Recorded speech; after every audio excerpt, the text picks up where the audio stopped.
Welcome students. आज हम पढ़ने जा रहे हैं क्लास 8 की इंग्लिश सब्जेक्ट की वर्कशीट नंबर 15 जो है 16 नवंबर 2020 के लिए, और ये सेंड किया आपको directorate of education GNCT of Delhi ने।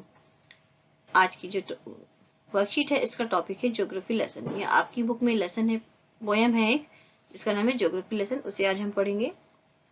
Given below is a poem written by the perspective of Zulfikar Ghosh. ये जो पोएम लिखी है जुल्फिकर घोष ने लिखी है, ये इसके पॉइंट है। Who is observing city from above, seeing it seated in a jet plan। ये जो एक जेट प्लान में बैठ के जब सिटी को नीचे देखते हैं उसके बारे में उन्हें कैसी लगी है वो उन्होंने इसमें लिखा है पोएम में। तो पहले एक बार देखते हैं। How does a city look when we see it from great height. एक सिटी हमें कैसी दिखती है जब हमसे ऊपर से बिल्कुल बहुत ऊंचाई से देखते हैं तो हमें कैसी दिखाई देती है। ये क्लियर दिखती है आपको या फिर ये आपको बहुत छोटी दिखाई देती है, very small.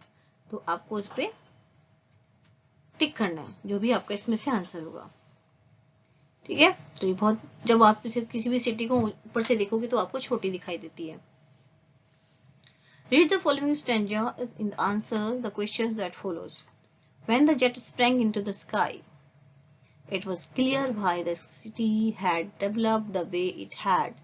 Seeing it scaled 6 inches to the mile, there seemed an inevitability about what on ground had looked haphazard, unplanned and without style when the jet sprang into the sky। ये कह रहा है कि जब जो jet है वो आसमान में उड़ता है, तेजी गति पकड़ता है, इट वॉज क्लियर, ये बिल्कुल साफ दिखने लगता है कि why the city had developed the way it had, कि सिटी के जो रास्ते हैं बिल्कुल क्लियरली दिखाई देने लगते हैं। Seeing it scaled 6 inches to the mile, 6 inches mile होते हैं वो दिखाई देते हैं। There seemed an inevitability, और आप इसे क्या कर सकते हो, इसको जो है बदला नहीं जा सकता, छोड़ा नहीं जा सकता इस चीज को। And about what on ground, और जब आप ग्राउंड पे होते हैं तो आपको क्या दिखाई देता है, हैपहैज़र्ड, सब कुछ अस्त व्यस्त सा दिखाई देता है ना, जब आप ग्राउंड पे। लेकिन जब ऊपर से देखते हो तो सब सारी गलियां, सारी रोड्स, आपको सारी हाउसेस एकदम से दिखाई देता है कि किस तरह से वो प्लान हुए हैं, कैसे बने हुए हैं। और जब जमीन पे होते हो आप तो क्या देखते हैं, हैपहैज़र्ड आपको नजर आता है, अस्त व्यस्त दिखाई देता है, अनप्लान्ड लगता है सब कुछ, विदाउट स्टाइल लगता है। When the jet sprang into the sky, और जब जेट जो है स्काई में उड़ता है। तो दो चीजें बताइए, जब आप जमीन पे होते हो तब आपको सिटी कैसी दिखती है, और जब आप आसमान में उड़ते हो तब आपको सिटी कैसी दिखाई देती है, दो चीजें इसमें आपको बताइए। आगे चलते हैं। When the jet reached 10 feet 10,000 feet, और जब 10,000 फीट के ऊपर पहुंच जाता है jet, it was clear why the country had cities, ये बिल्कुल क्लियरली समझ में आता है कि सिटीज क्यों हैं।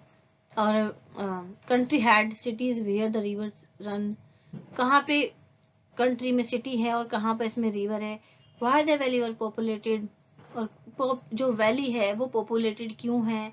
The logic of geography, the land and the water attracted man, जो लॉजिक है ज्योग्राफी का वो ये है कि जो लैंड है और वाटर है वो आदमी को अट्रैक्ट करता है। मतलब जहां पर पानी होगा, रहने की अच्छी सी जगह होगी, वहीं पर लोग रहेंगे, ज्यादा लोग रहेंगे, जहां पर ज्यादा सुविधाएं होंगी। Was clearly delineated when the jet reached 10,000 feet, और ये सारी चीजें बिल्कुल लाइन से एकदम क्लियरली दिखाई देती है जब जो जेट है वो 10,000 फीट पर पहुंच जाता है। अभी पोएम कंप्लीट नहीं हुई है, आज की वर्कशीट पे सिर्फ इतनी ही पोएम बताइए। आगे का जो पोएम का पार्ट रह गया है वो नेक्स्ट वर्कशीट में आएगा, इसके बाद हम क्वेश्चन करते हैं। Question 1, from seen from the window of an aeroplane the city appears. कैसी होगी, जब भी आप एरोप्लेन की विंडो से सिटी को देखते हो तो वह आपको कैसी दिखाई देती है। तो इस पर मैंने टिक किया है, देख लें आप इसे। क्वेश्चन नंबर 2 देखते हैं। Word which word in the stanza means which can not be avoided. आपको स्टैंजा में ऐसा वर्ड ढूंढना है जिसका मतलब होता है which can not be avoided, जिस चीज को अवॉइड नहीं किया जा सकता, जिसको इग्नोर नहीं किया जा सकता, वो है इनएविटेबल। इसका मतलब ये होता है। What did attract the man? Man को क्या अट्रैक्ट करता है, लैंड एंड वाटर, इसको लैंड एंड वाटर अट्रैक्ट करते हैं।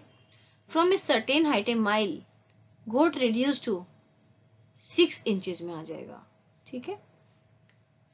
What was clear when the jet reached the 10,000 feet? जब 10,000 फीट पे जेट पहुंच जाता है तो क्या क्या क्लियर दिखाई देता है? When the jet reached 10,000 feet it was clear why the country had cities where the rivers run and why the valley were populated. तो ये हमें बिल्कुल क्लियर हो जाता है कि जो कंट्री है उसमें सिटीज क्यों हैं और नदियां वहां क्यों बहती है और जो वैली है वो पॉपुलेटेड क्यों है, ये हमें क्लियरली वहां पे समझ में आ जाता है।